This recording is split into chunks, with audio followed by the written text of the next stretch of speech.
Good evening, everyone. You're listening to Redpilled 78. I am the corruption detector, and this is your Redpilled weekend news brief for Sunday night, December 16th, 2018.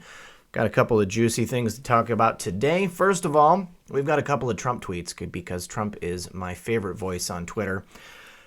Here, Trump is discussing the situation with General Flynn. We all know that General Flynn was set up, and we know that it was part of a larger plan to get to President Trump, not only to undermine his presidency, but to essentially remove him from office through some type of finding. Trump says, "It looks here as though General Flynn's defenses are incidental to something larger, which is for the prosecution to figure out if it can find a path to Donald Trump without quite knowing what that crime might be.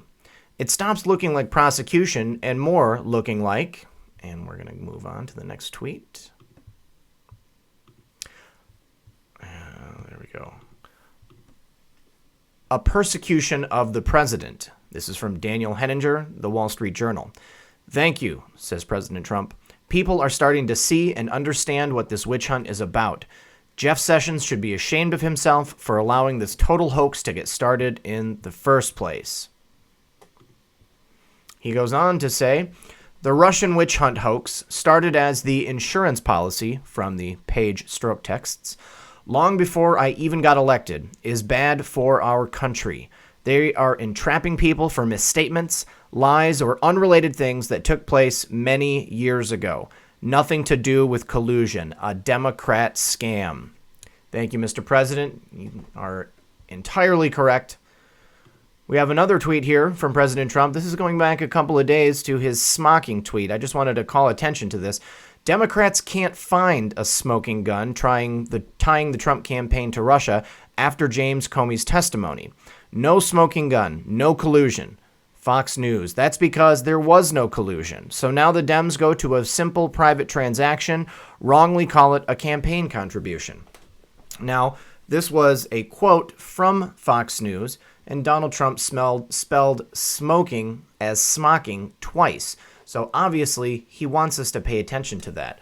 So I was doing a search for smocking online to see if it was anything, and I found this tweet from Lucky Luke 3. He says, "Just standard hotel behavior. Smocking is body painting for sexual gratification. While the majority of body painting is done for artistic reasons, smockers belong to the subgroup that's just interested in getting their kicks. Normally, either a negative or playful context, smockers aren't generally considered artists." And he uses it in this way. "She thinks he wants to use her as the canvas for his next masterpiece, but he's just smocking."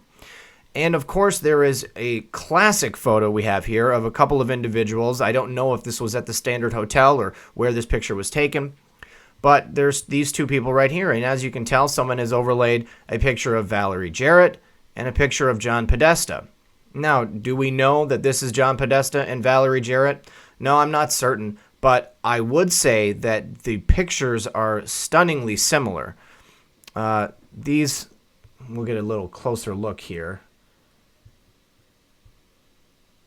That does look like Valerie Jarrett, and that does look like a freshly shaven John Podesta. Now, I've never seen John Podesta or Valerie Jarrett nude, so I don't know if this is actually them. But I think it's a compelling thing anyways, especially when Donald Trump has in the past called attention to John Podesta and Valerie Jarrett, and it is definitely something worth thinking about. Let's see if there's nothing else down there below. All right, so we will move on. Now, the Yellow Vest movement is spreading, not just throughout Europe, but through other Western countries as well, and other countries across the globe. This is an article that comes out of Voice of Europe, and apparently, Macron has been accused of treason by French generals for signing the UN Migration Pact. That's not a good look for Macron. Although I would have to agree with these generals, Macron has done something treasonous by signing this UN agreement. General Antoine Martinez has written the letter, signed by 10 other generals, an admiral and colonel, and also includes former French Minister of Defense Charles Million. They've given strong warning that Macron signing the UN Global Migration Pact strips France of even more sovereignty, providing an additional reason for an already battered people to revolt. The highly decorated military co-signees assert that the beleaguered Macron is guilty of a denial of democracy or treason against the nation for signing the Migration Pact without putting it to the people. The French state is coming to realize the impossibility of integrating too many people, in addition to totally different cultures, who have regrouped in the last 40 years in areas that no longer submit to the laws of the Republic, the letter advises, also saying that mass immigration is erasing France's civilization landmarks. The pact, which has been protested in the Yellow Vest demonstrations in 5 countries, was signed by 164 nations, most against the will of the citizens, as stated in dozens of country-specific petitions on Monday in Marrakesh. The immensely opposed and disastrous document declares unlimited migration to be treated as a human right and criticism of mass migration to be treated as hate speech. And we all know what they do with hate speech in the European Union. It is a jailable offense. Very scary. All right, so that does it for the Macron treason article. Next, I'd like to draw your attention to an article from Breitbart having to do with the disgusting behavior of Cardinal George Pell. An Australian court has found Cardinal Pell guilty of sexual abuse. Here he is. He's a bad hombre if I've ever seen one. A Melbourne court has reportedly convicted the Vatican's finance chief, Cardinal George Pell, of sexually abusing 2 choir boys in the 1990s when he was Archbishop of Melbourne. After more than 3 days of deliberations, the court handed down a guilty verdict Tuesday by a unanimous consent of the jury. If the verdict is confirmed, it will be the highest-ranking condemnation of a church official for a crime of sexual abuse. Last year, Cardinal Pell requested a dispensation from his duties in Rome to travel to Melbourne to defend himself against the charges against him, which he has always denied. The Holy See has not yet commented on the reports. The trial has been kept under strict secrecy after a judge placed a gag order on all press coverage of the trial in Australia. Now, however, several Australian media outlets have reported that Pell has been found guilty of all charges. The gag order, which still remains in place in Australia, was reportedly granted to prevent a real and substantial risk of prejudice to the proper administration of justice.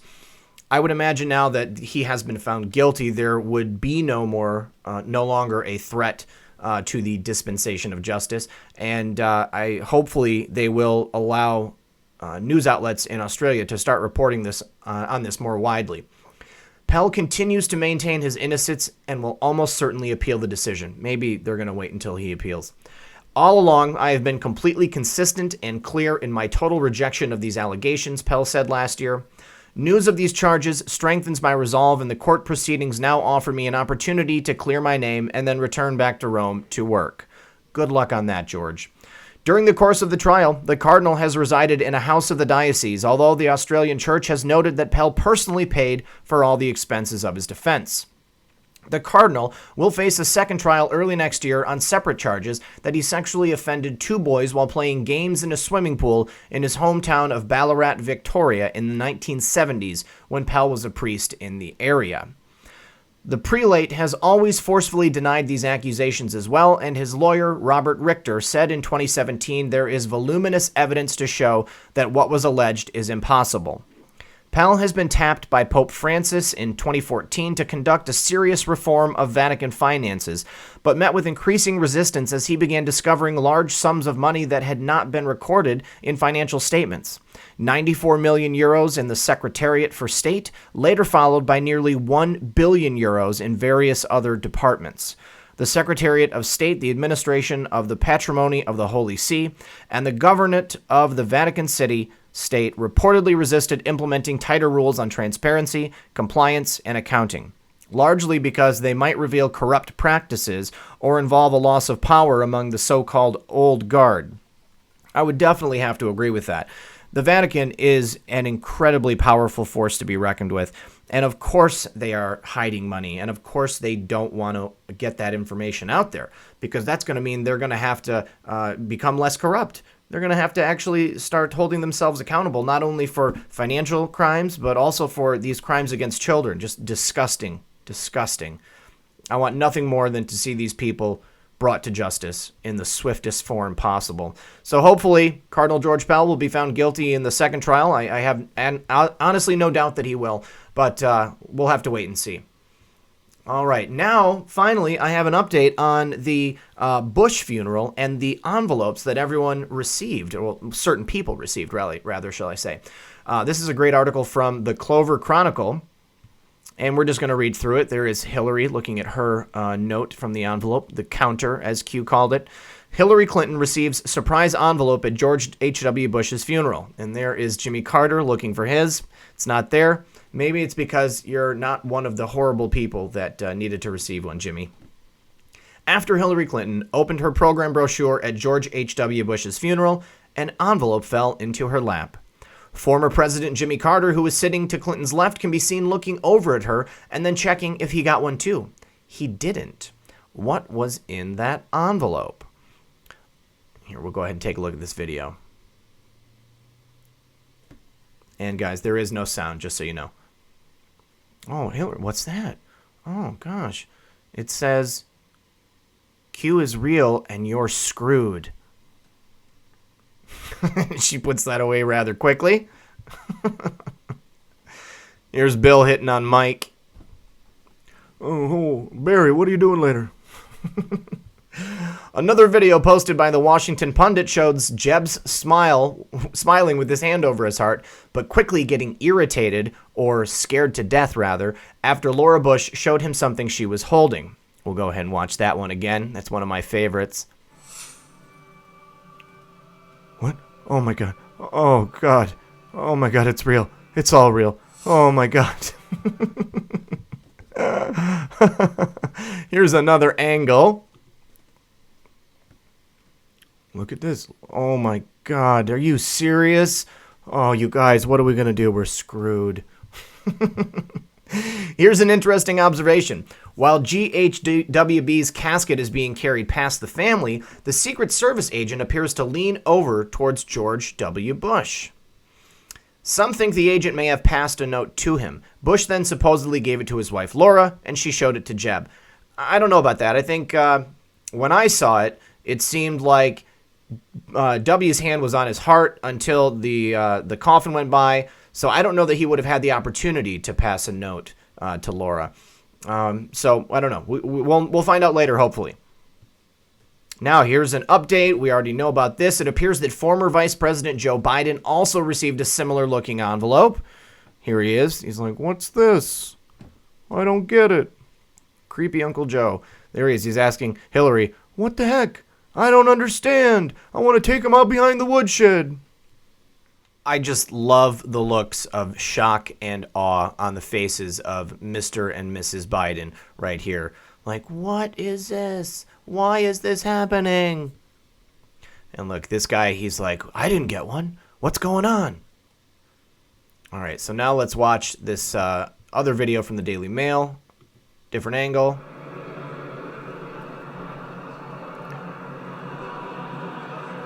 Yeah, so it looks like we got away with it.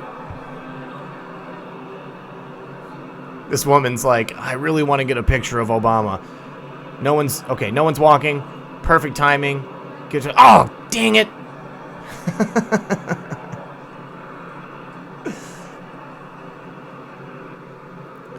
Okay, now a couple people had asked me where was Dick Cheney. He's coming up here in just a moment.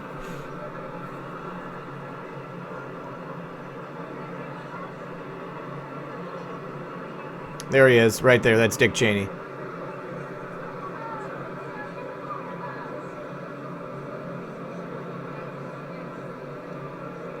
Ugh. This guy just needs to fall asleep. Mr. President. Ivanka swimming with sharks. Oh, and there's Horseface herself.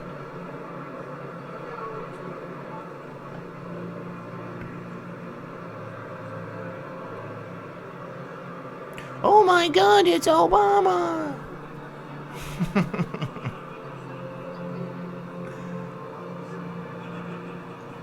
Oh, look, you can see Joe drops the envelope. Says, Jill, pick that up for me. What's going on? Here it is. What is this? Oh my God, should we open it? It's for you, Joe. I'm pretty sure it's for you. God, I wish that had a big Q on it.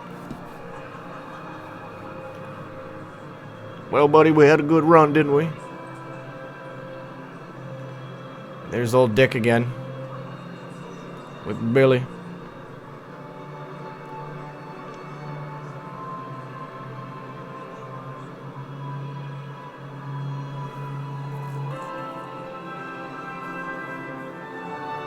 Justice Thomas. Justice Ginsburg. You think she would wear a back brace or something?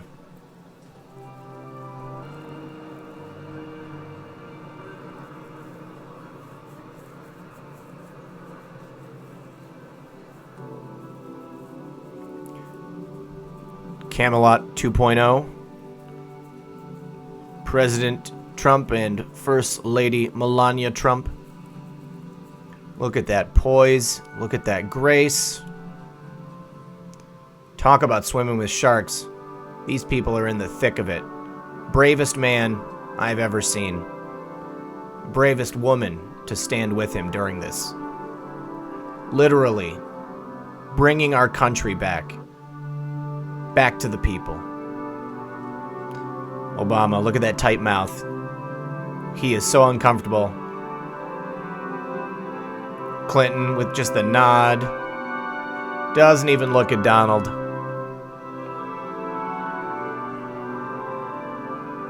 Big Mike, look at those hands. Thank you, Daily Mail. All right, then of course we have Mrs. Pence with her envelope right there. Doesn't appear that she opened it. I haven't seen anything to indicate that. And Mike always just looks so stoic. All right, now update number 3. Is there an envelope back there for Al Gore? Looks like it. Oh, and he's like, what the hell? Not happy. Not happy, Al. Now, update number 4. I have had several people tell me this over the last week. Wow, the Obamas got an envelope too. Notice Barack and Michelle's facial expressions after seeing it. Abject terror. Not happy.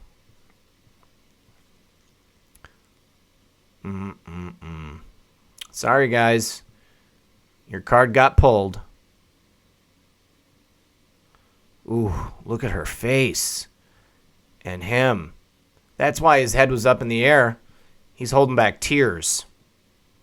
Here is video.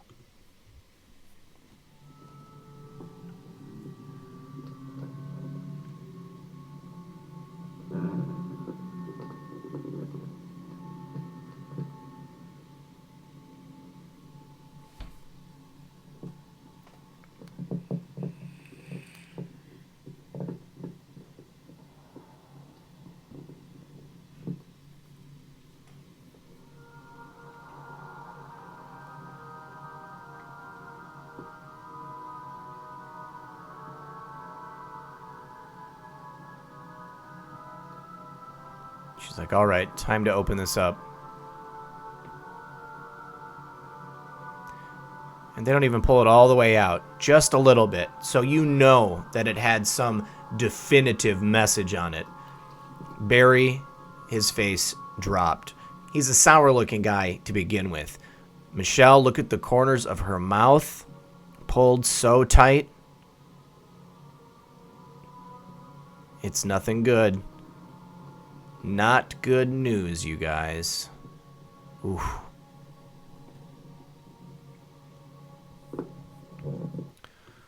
All right.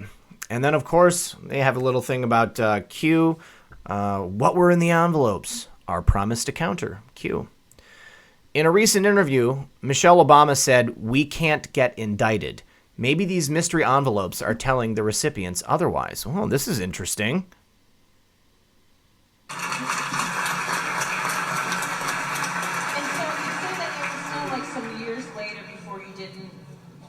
constantly feel the sort of pressure to represent your race. What sort of work did you have to do internally where you got to a place where you're like, I'm just not going to carry this burden anymore. I shouldn't have to. You know, it's still there. It's not a thing you can walk away from because I'm black. You know, so no matter what I do, we are still in the position where there's still so few of us when we are in positions of power where we feel like, then I mess this up because they'll never let another one up anyway. That's so true. We can't make mistakes. We can't get indicted. Oh, really, Michelle? You can't get indicted? Are you so sure about that? Here is a release from the DOJ from the Southern District of New York. Good news for people who care about the well-being of children. U.S. Attorney announces charges against 19 defendants for the sex trafficking of minor girls and young women in New York State's child welfare system. Guys, the CPS system is used to take children away from their families and traffic them, okay? There has been so many things that have come out about this, and I'm so happy to see that these people who are involved in this nefarious, awful system are getting their just desserts. 10 of the defendants are in custody, 8 were previously arrested, and 1 remains at large.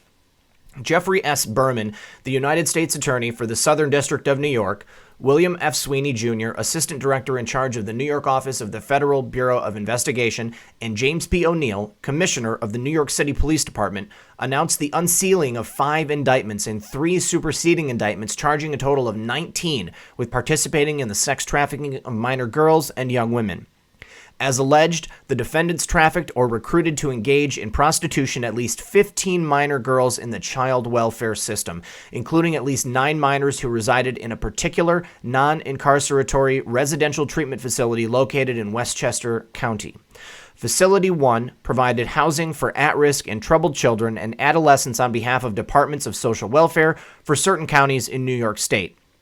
8 of the 19 charged defendants were arrested yesterday, 2 are in custody on unrelated charges, and 8 other defendants were previously charged.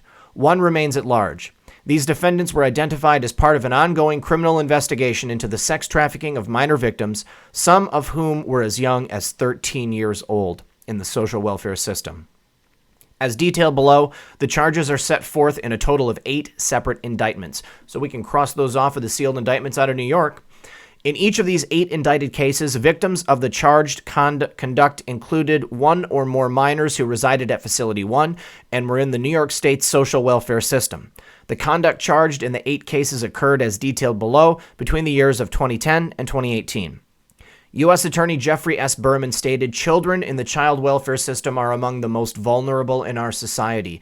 As charged in today's charges, the defendants and their conspirators callously recruited girls as young as 13 from a residential treatment facility for at-risk youth, then sexually trafficked them and prostituted them for profit. Together with our partners in the FBI, we will work tirelessly to ensure that anyone who sexually traffics a minor is subject to the full force of the law." FBI Assistant Director in Charge William F. Sweeney, Jr. said, "Sex traffickers routinely prey on young people and those in our communities who are the most defenseless. As alleged, the defendants targeted vulnerable women and girls, including residents of a facility for at-risk children and adolescents, knowing that the victims would be more susceptible to their claims. The FBI Human Trafficking and Child Exploitation Task Force and our law enforcement partners will aggressively pursue and hold accountable anyone who exploits others for their own profit." The 11 newly charged defendants are Carlton Vanier, Ruben Marsiglio, Saeed Norris, Lloyd Kidd, Luigi Benjamin, Lawrence Walsh, Simi Wright, Adrian Roberts, Christopher Bullock, Daryl Brom, and Stephen Lassane. These defendants are the defendants already in federal custody were presented yesterday in the SDNY. In addition to the charges against the new defendants, superseding indictments were unsealed against Hubert Dupigny, Hensley Dupigny, Nazir Vickers, Sean Merchant, Reuben Sands, Martique McGriff, Jermaine Myrie, and Jabari Kennedy, who were the first charged in the summer of 2018 for their participation in the trafficking of minor victims and young women. And they go on to say that they'd like people to call if they think that you are a victim or you think you know someone who is a victim. A chart outlining the charges and maximum prison sentences for each of the defendants is below. The maximum potential sentences and the mandatory minimum sentences are prescribed by Congress and are provided here for informational purposes only, as any sentencings of the defendants would be determined by the respective judges. Mr. Berman praised the outstanding investigative work of the FBI, the NYPD, and in particular the New York Child Exploitation and Human Trafficking Task Force. Mr. Berman also thanked the New York City Department of Corrections and the Human Resources Administration for their assistance. The prosecutions of these cases are being handled by the office's General Crimes and Public Corruptions Units. Assistant United States Attorneys Molly Bracewell, Eleanor Tarlow, Jacob Gutwillig, and Alex Rossmiller are in charge of the prosecutions. Count 1, life in prison. We've got 5 people. Conspiracy to commit sex trafficking between January 2016 and June 2018. Charge 2, sex trafficking of a minor under the age of 14, Sean Merchant. Life in prison, mandatory minimum sentence of 10 years in prison, and mandatory minimum sentence of 15 years in prison. Charge 3, sex trafficking of a minor and sex trafficking by force, threats of force, fraud, and coercion, also Sean Merchant, also looking at life in prison. Charge 4, sex trafficking by force, threats of force, fraud, and coercion, also Sean Merchant, also looking at life in prison. Charge 5, sex trafficking of a minor, again, by force, Jermaine Myrie, also life in prison. Each one of these people is facing life in prison. Oh, this is great news. Let it be known that if this is the way you make your living, they're coming after you.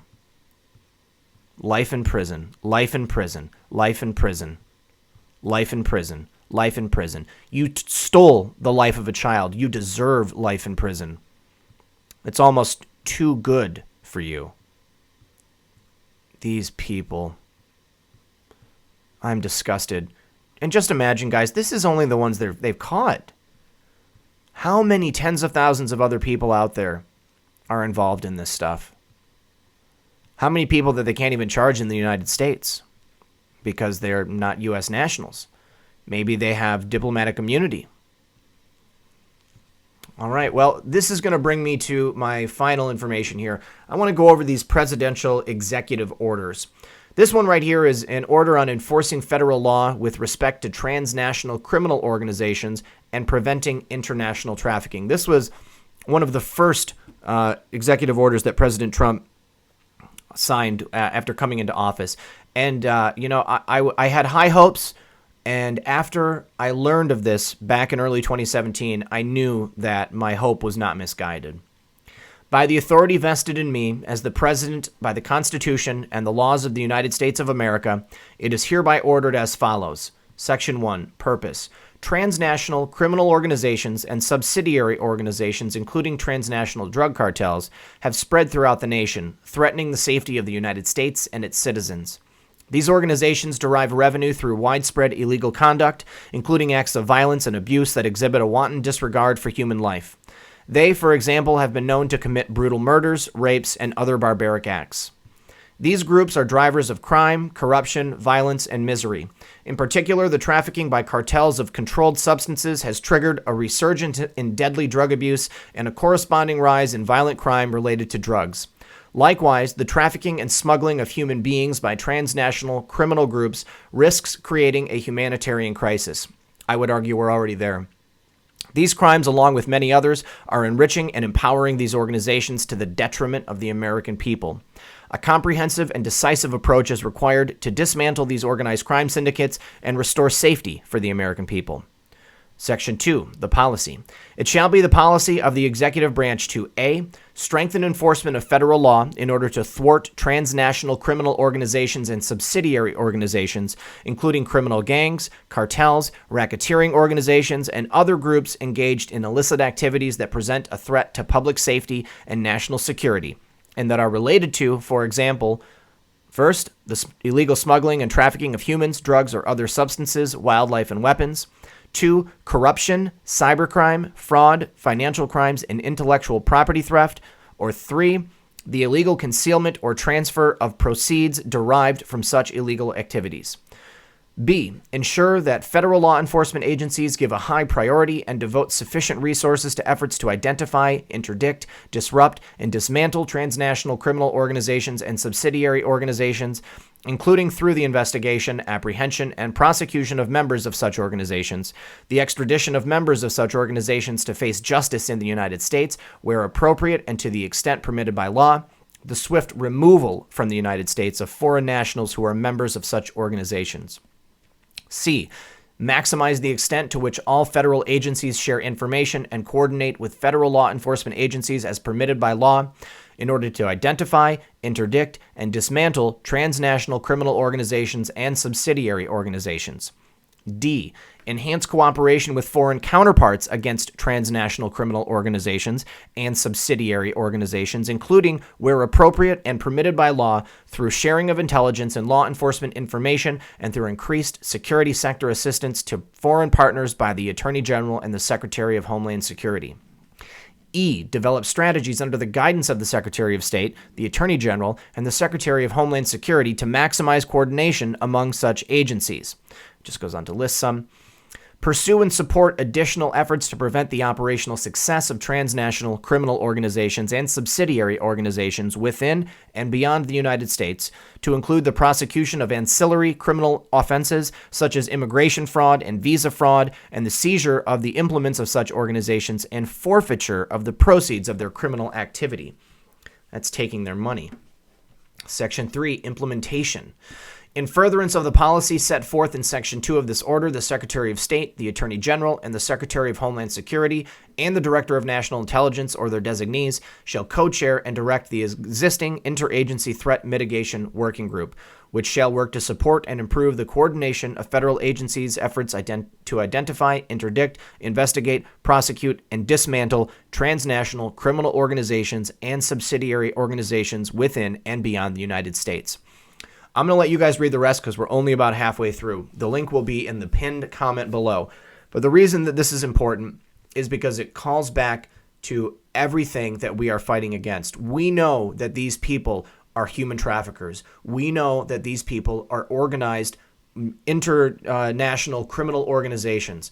All right. And we know that our country has been sold to these people. President Trump is doing more than any other president before him to address these issues specifically. Now, here is proof that President Trump is doing more than anyone else ever has to address human trafficking. If that executive order isn't enough for you to show people, you can show them this handy-dandy graphic showing human trafficking arrests since 2010. In 2010, Obama had 300 people arrested. Seems in 2011, he needed to do a little bit more, so he brought it up to 938. Then 967 in 2012, then 1,877 in 2013, then down to 1,771 in 2014, then 1,437, even lower, in 2015, then 1,952 because it was an election year. Trump's first year in office, 3,213. In 2018, only up until June 23rd, 5,987. These people are the scum of the earth, and Donald Trump is not afraid to do something about it. Now, what are we going to do with all those people? Well, we know about the facility that Huber was looking at. We know about Guantanamo, and I wanted to show you this other executive order from President Trump from January 30th of earlier this year, protecting America through lawful detention of terrorists. This was his executive order to expand and maintain Gitmo. By the authority vested in me as president by the Constitution and laws of the United States of America, it is hereby ordered as follows. Consistent with longstanding law of war principles and applicable law, the United States may detain certain persons captured in connection with an armed conflict or for the duration of the conflict. Following the terrorist attacks of September 11th, authorization for use of military force and other authorities authorized the United States to detain certain persons who were part of or substantially supported Al-Qaeda, the Taliban, or associated forces engaged in hostilities against the United States or its coalition partners.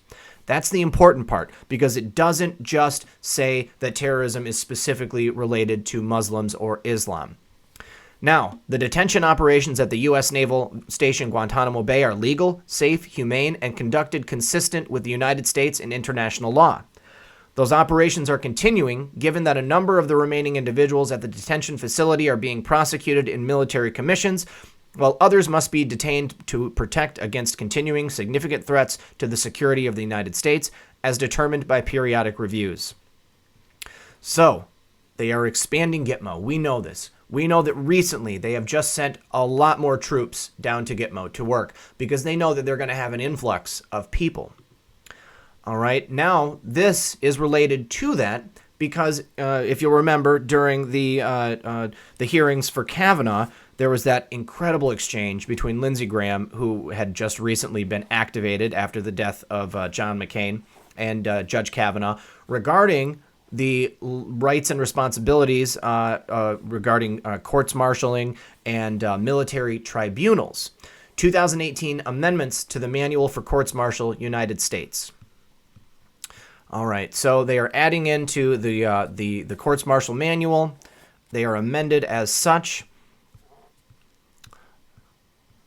basically just strengthening the use of military tribunals. And we know that Q the other day posted that article from 2001 saying that civilians could serve on military courts-martials. Now, this goes back to the lead up to getting them to the courts-martial and human trafficking. This is about imposing sanctions in the event of foreign interference in the United States election. I, Donald J. Trump, President of the United States of America, find that the ability of persons located in whole or in substantial part outside the United States to interfere in or undermine public confidence in United States elections, including through the unauthorized accessing or of election and campaign infrastructure or the covert distribution of propaganda and disinformation, such as the mainstream media, constitutes an unusual and extraordinary threat to the national security and foreign policy of the United States. Although there has been no evidence of a foreign power altering the outcome or vote tabulation in any United States election, foreign powers have historically sought to exploit America's free and open political system. In recent years, the proliferation of digital devices and internet-based communications has created significant vulnerabilities and magnified the scope and intensity of the threat of foreign interference, as illustrated in the 2017 Intelligence Community Assessment. I hereby declare a national emergency to deal with this threat. Now, as it's a national emergency, the president has the rights and responsibilities to do whatever he needs to do. We know that we just had the midterm elections. We know that Q said that there was voter fraud. We saw voter fraud. We saw the election in California. Okay, the attempted stealing of the election down in Florida. Now, there is supposed to be a report coming out soon. Says not later than 45 days after the conclusion of a United States election, the Director of National Intelligence, in consultation with the heads of any other appropriate executive departments and agencies, shall conduct an assessment of any information indicating that a foreign government or any person acting as an agent of or on behalf of a foreign government has acted with the intent or purpose of interfering in that election.